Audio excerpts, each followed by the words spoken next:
The Discovery Jake Morrison had been working the night shift at Europa Mining Station for 3 years, and nothing interesting had ever happened. The ice drilling operations were routine, predictable, and mind-numbingly boring. That changed when his drill hit something that definitely wasn't ice. The metallic clang echoed through the excavation chamber, followed by a strange humming sound that made his teeth ache. Jake shut down the drill and peered into the hole. A faint blue glow emanated from the depths, pulsing like a heartbeat. "Control, this is Morrison in Chamber 7, he radioed. "I've hit something unusual down here." "Define unusual, Morrison," came the tired voice of Station Commander Brooks. "Well, it's glowing, it's humming, and it's definitely not ice." Within an hour, the chamber was crawling with scientists and security personnel. Dr. Elena Vasquez, the station's xenoarchaeologist, rappelled down into the excavation site with barely contained excitement. What she found changed everything humanity thought they knew about their place in the universe. The object was a crystalline structure, roughly the size of a refrigerator, embedded in ice that was far older than Europa itself. As Elena's team carefully extracted it, the crystal pulsed brighter, responding to their presence. When they brought it to the surface, something extraordinary happened. The crystal projected a hologram of a woman. She was tall, elegant, with silver hair that seemed to move like liquid mercury and eyes that held the depth of centuries. But what caught everyone's attention was the photograph she held in her translucent hands. It was Jake Morrison's military service photo from 5 years ago. "Impossible," Brooks whispered, staring at the hologram. The alien woman spoke, her voice melodic yet carrying an undertone of desperate urgency. The translation software struggled with her language, providing fragments. "The one we lost, genetic, pattern, salvation of 2 worlds." Jake stepped forward, his heart pounding. "That's my picture." "How do you have my picture?" The hologram turned to face him directly, and for a moment, Jake could swear he saw recognition flash in those ancient eyes. She spoke again, and this time the translator caught more words. "Marcus, my beloved, you have returned." Dr. Vasquez grabbed Jake's arm. "Your genetic scan, when did you last have one done?" "Basic military screening, nothing special." "Why?" "Because according to this crystal's energy signature, you're not entirely human." The hologram flickered and began to fade, but not before the alien queen pressed her hand against her heart and whispered one final translated phrase, "The hegemony comes. Find the others. Remember who you were." As the projection disappeared, alarms began blaring throughout the station. On the main screen, dozens of ships were dropping out of hyperspace, their hulls black as void and bristling with weapons humanity had never seen before. Brooks turned to his communications officer. "Get me Earth Command. Tell them we have a situation." Jake stared at the now dormant crystal, questions racing through his mind. Who was Marcus? Why did this alien queen know his face? And most importantly, what was this hegemony that had her so frightened? Outside Europa's thin atmosphere, the alien fleet formed a perfect sphere around the mining station, waiting.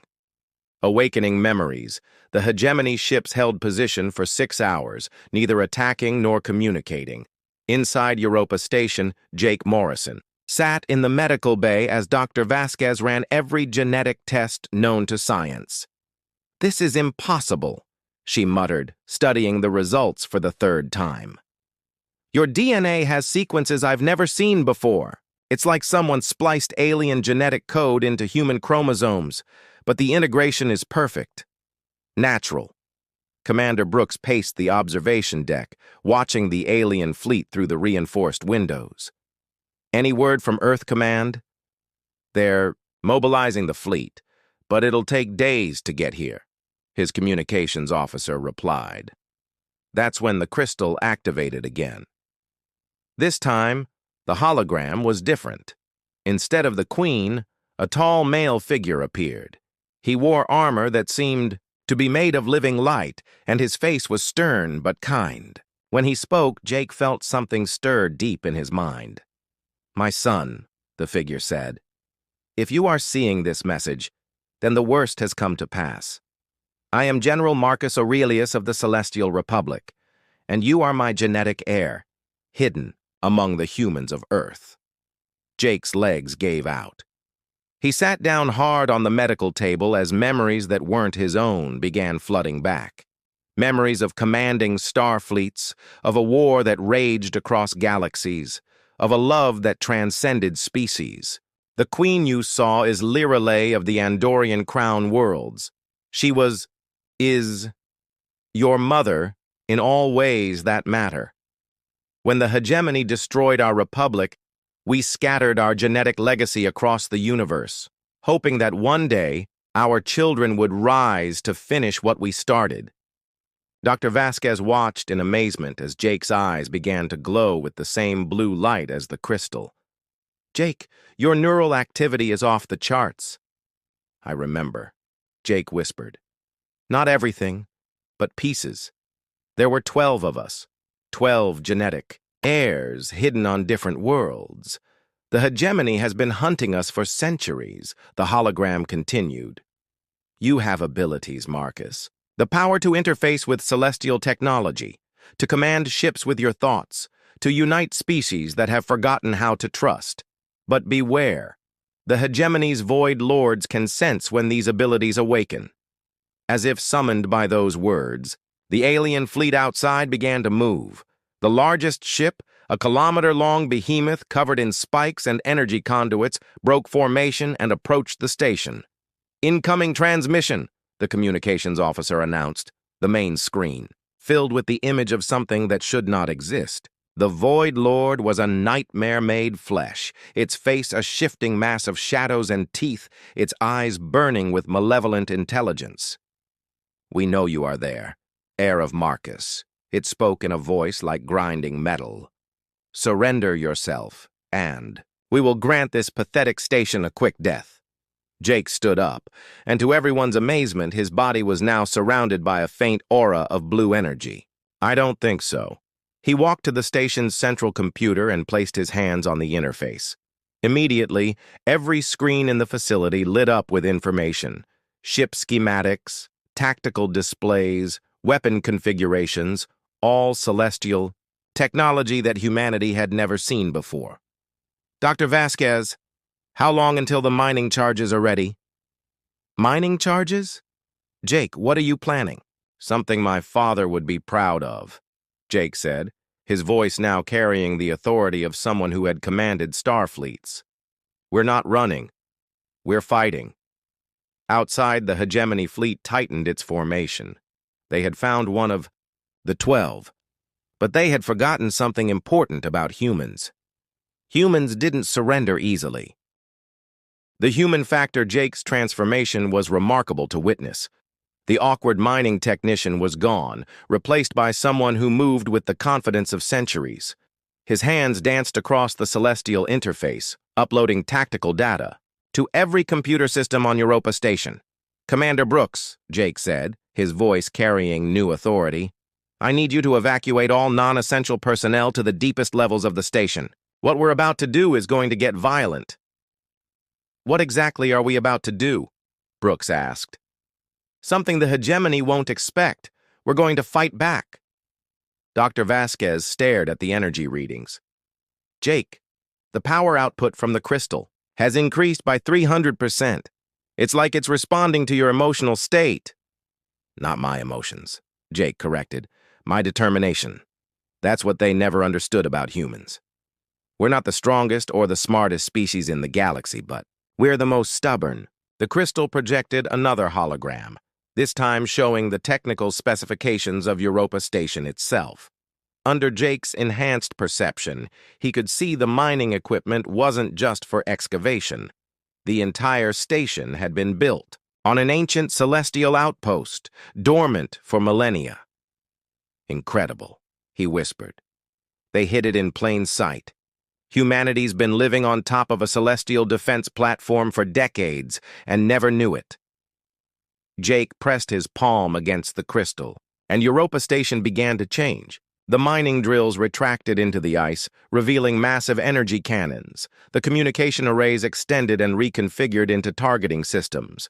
The reactor core, which had seemed oversized for a simple mining operation, now made perfect sense. "All hands, this is Morrison," Jake announced over the station-wide intercom. "I know this sounds crazy, but we're about to turn this mining station into a warship. Everyone not trained in combat operations, get to the shelters now." The Void Lord's laughter echoed across the communication channels. "Amusing. The air thinks to resist with primitive human technology." "Not human technology," Jake replied, his voice broadcast to the entire hegemony fleet. "Celestial technology. Built by my father's engineers and hidden for this exact moment." The first salvo from Europa Station caught the hegemony fleet completely off guard. The mining platform's disguised weapons tore through 3 enemy destroyers before they could react. The blue energy beams were unlike anything the Dark Fleet had encountered in centuries. "Impossible," the Void Lord snarled. "The Celestial Republic was destroyed." "The Republic was scattered," Jake corrected, dodging incoming fire as Europa Station's new maneuverability systems kicked in. "But we left surprises everywhere." "Did you really think we'd go quietly into extinction?" Commander Brooks watched in amazement as his mining station performed combat maneuvers that should have been impossible for such a large structure. "Jake, how are you doing this?" "Human instinct combined with celestial technology," Jake replied, his consciousness now interfaced directly with the station's systems. "My father designed these platforms to be operated by hybrid consciousness, the analytical power of celestial tech, guided by human intuition and creativity." The battle raged for hours. Europa Station, despite being outnumbered 50-1, held its own against the hegemony fleet. Every time the Void Lords thought they had adapted to its tactics, Jake would change strategy, using unconventional approaches that confused their rigid military minds. But Jake knew they couldn't win through force alone. The hegemony had destroyed entire civilizations. One mining station, no matter how well disguised, couldn't defeat their entire fleet. That's when he remembered something from his inherited memories. His father's final message hadn't just been about hidden weapons. It had been about the other 11 heirs scattered across the galaxy. "Dr. Vasquez," he called out, "I need you to boost the crystal's transmission power to maximum. That could overload the entire station. Sometimes you have to risk everything to save everything," Jake replied. "Trust me." As Europa Station's weapons continued to hold off the hegemony fleet, Jake prepared to send a signal that would change the course of galactic history. The call to arms, the crystal's energy output reached critical levels as Jake channeled every ounce of his awakened abilities into the transmission. Dr. Vasquez watched the readings with growing alarm as power systems throughout Europa Station began to fluctuate. "Jake, we're approaching cascade failure," she warned. "Just a few more seconds," Jake replied through gritted teeth. His consciousness was stretched across light years, searching for the genetic signatures of his fellow heirs. The signal burst outward from Europa Station like a beacon of pure blue light. Across the galaxy, on worlds both civilized and wild, 11 individuals suddenly stopped what they were doing as ancient memories flooded their minds. On the desert planet of Zerion, a human archaeologist named David Chen dropped his excavation tools as his eyes began to glow. The alien ruins around him suddenly made perfect sense. In the depths of space aboard a merchant vessel, Captain Lisa Rodriguez felt her ship's supposedly broken navigation system spring to life, revealing hidden celestial technology integrated into its very structure. On Earth itself, in a small town in Montana, a farmer named Robert Kyle watched his irrigation system transform into an orbital communication array. One by one, they answered Jake's call. "This is David," I'm on Xerion with what appears to be a fully functional celestial battleship buried under centuries of sand. Lisa here. My cargo hauler just turned into something that's definitely not designed for hauling cargo. Robert calling? In. I've got some kind of massive transmitter that just rose out of my cornfield. My neighbors are going to be very confused. Jake smiled, even as hegemony fire-rocked Europa Station. Welcome to the revolution, everyone. Sorry to wake you up like this, but we have a galaxy to save. The Void Lord's fury was palpable as it realized. What was happening? You've awakened the others. This is impossible. We destroyed all the celestial strongholds. You destroyed the obvious ones, Jake replied, coordinating with his awakened siblings across the galaxy.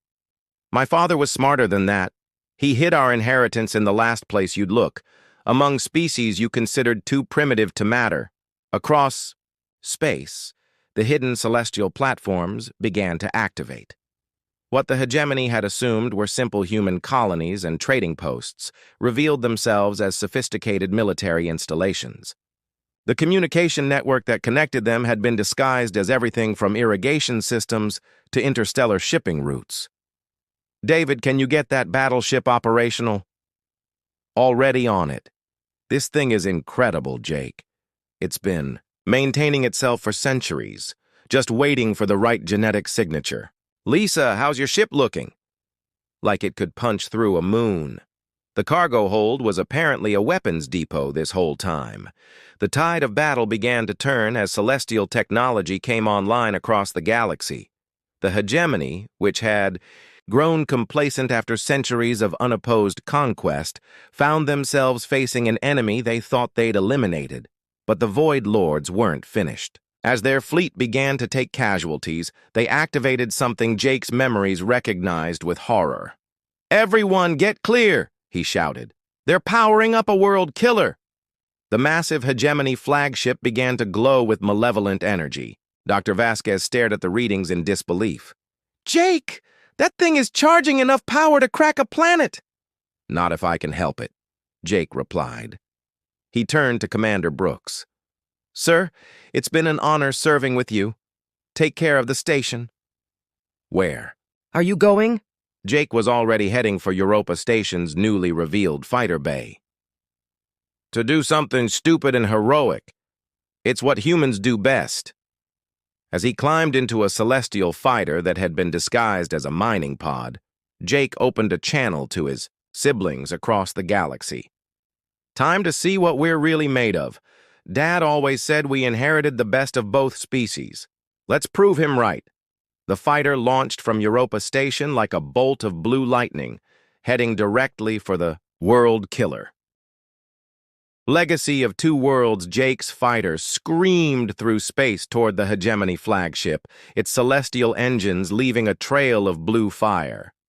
Behind him, Europa Station continued its desperate battle, while across the galaxy, his newly awakened siblings brought ancient weapons online. "Jake, you're flying straight into a kill zone," David's voice crackled over the communication system. "That ship has enough firepower to vaporize a small fleet." "I know," Jake replied, weaving between enemy fire with reflexes that were part human intuition, part celestial enhancement. "But I've got something they don't expect." Dr. Vasquez monitored his approach from Europa Station. "His biosignature is changing again. The genetic activation is accelerating." Inside the fighter, Jake felt the final barriers in his mind dissolving. He wasn't just remembering Marcus Aurelius now. He was becoming him, while somehow remaining entirely human. The two consciousnesses merged seamlessly, creating something new. "This is impossible!" the Void Lord snarled as Jake's fighter somehow penetrated their defensive screens. "No single pilot could—" "That's where you're wrong," Jake interrupted, his fighter now glowing with the same blue energy as his eyes. "You never understood what made the Celestial Republic strong. It wasn't our technology or our numbers. It was our connections." Across the galaxy, Jake felt his siblings linking their consciousness with his. 11 other awakened heirs, each piloting their own hidden celestial vessels, each adding their strength to his. But there was something more. He could sense other minds joining the network. Human minds at Commander Brooks, still aboard Europa Station, felt his awareness expand as the celestial technology integrated with his command systems. Dr. Vasquez gasped as her scientific instruments became extensions of her consciousness. Throughout human space, ordinary people found themselves connecting to the network as dormant celestial technology revealed itself in the most mundane locations. "You see," Jake said, his fighter now surrounded by an aura of pure energy. "My father didn't just hide weapons among humanity. He gave us the greatest gift in the universe. Choice." The World Killer fired, its destructive beam capable of shattering planets. Jake didn't dodge. Instead, he flew directly into the beam, his fighter's hull absorbing the energy and converting it into something new. "Every human who chooses to join this network becomes part of something greater," Jake continued, his voice now broadcast across both the hegemony fleet and human space. "Not conquest, not dominion, but cooperation, partnership. That's what you never understood about the Celestial Republic. We weren't conquerors. We were gardeners." The World Killer's beam struck Jake's fighter directly, and for a moment it seemed to vaporize completely. The Void Lord laughed in triumph. Then the blue light erupted outward like a newborn star. Jake's fighter emerged from the explosion, not destroyed, but transformed. It had become something beyond celestial technology, beyond human engineering. It was the perfect fusion of two species' greatest achievements, the analytical perfection of celestial science and the chaotic creativity of human spirit. "Impossible," the Void Lord whispered. "Inevitable," Jake corrected. "This is what evolution looks like when two species choose to grow together instead of apart." The transformed fighter struck the hegemony flagship with the force of a contained supernova. The World Killer, that symbol of destruction and conquest, became something beautiful as its dark hull was converted into pure energy and scattered harmlessly among the stars. Across the galaxy, the hegemony fleet found themselves facing not just 12 awakened heirs, but millions of humans who had chosen to join the network. Farmers became tactical coordinators, scientists became weapons operators, children became navigators, not through force or coercion, but through the simple human desire to be part of something bigger than themselves. The war that had raged for millennia ended not with destruction, but with transformation. Hegemony soldiers, freed from the influence of the Void Lords, found themselves welcomed into the growing network of consciousness that spanned species and worlds. Jake's fighter returned to Europa Station, which had now fully revealed itself as a celestial garden ship, its mining equipment transformed into terraforming systems designed to nurture life across the galaxy. As he climbed out of the cockpit, Dr. Vasquez ran the final genetic scan. "Remarkable," she said. "You're still completely human, but somehow also completely celestial. It's like your DNA found a way to be both things at once." Jake smiled, his eyes still holding that blue glow, but warmer now, more familiar. "That's the thing about humans, Doc. We don't like to choose between good options. We figure out how to have both." Commander Brooks looked out at the stars, where human and alien ships were working together to repair the damage of centuries of war. "So what happens now?" "Now we do what humans have always done," Jake replied. "We explore, we learn, we grow, and we make sure nobody else has to choose between being who they are and becoming who they could be." In the depths of space, Queen Lyrale's image appeared one final time, no longer a hologram, but a living consciousness joining the network. "Welcome home, my son," she said, her voice carried by love across the light years. "Both of you." The galaxy had found its gardeners again, and they were gloriously, stubbornly, impossibly human.